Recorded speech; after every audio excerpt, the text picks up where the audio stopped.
গোলবাজার গেটের থেকে একটু এগুলি হরি মন্দিরের কাছে রয়েছে রেস্টুরেন্ট ফিশ ফাস্ট।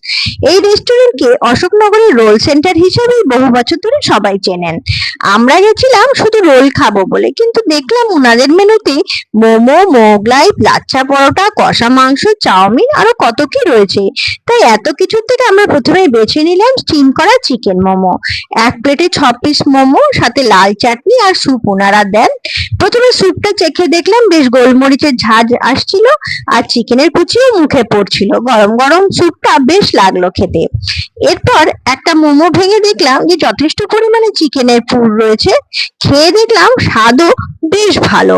মোমোর সাথে যে লাল চাটনিটা ওনারা দিয়েছিলেন, তার সাথে মোমোর টেস্টটা বহুগুণ বেড়ে যাচ্ছিল। দাম নিল 70 টাকা। এরপর নিলাম এগ চিকেন রোল। রোলের সাইজ বেশ বড় সড়ো, দাম 75 টাকা।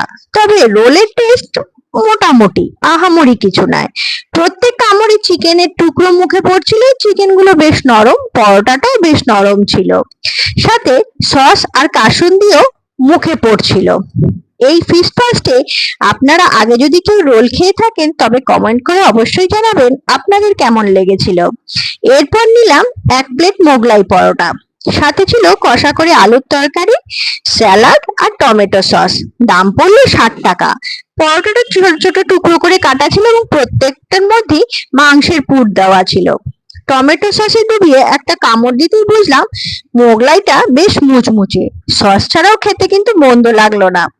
আর আলুর তরকারির সাথে খেতে পারেন, তবে তরকারির টেস্টটা আহামরি কিছু নয়, ঠিকঠাক বলা চলে। এরপর নিলাম এগ পনির রোল, দাম পড়লো 60 টাকা। পরোটাটা একই রকম নরম, ভেতরে পনিরের টুকরো যথেষ্ট পরিমাণে ছিল, তবে ক্যাপসিকাম মাঝে মাঝে আমার মুখে পড়ছিল, তাই আমার এই রোলটার টেস্ট বিশেষ ভালো লাগেনি।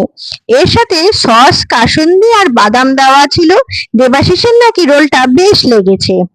এই ছিল অশোকনগরের ফিশ ফাস্টে আমাদের অভিজ্ঞতা। আপনারা আমাদের ভিডিওটা পুরো দেখলেন, তার জন্য অসংখ্য ধন্যবাদ।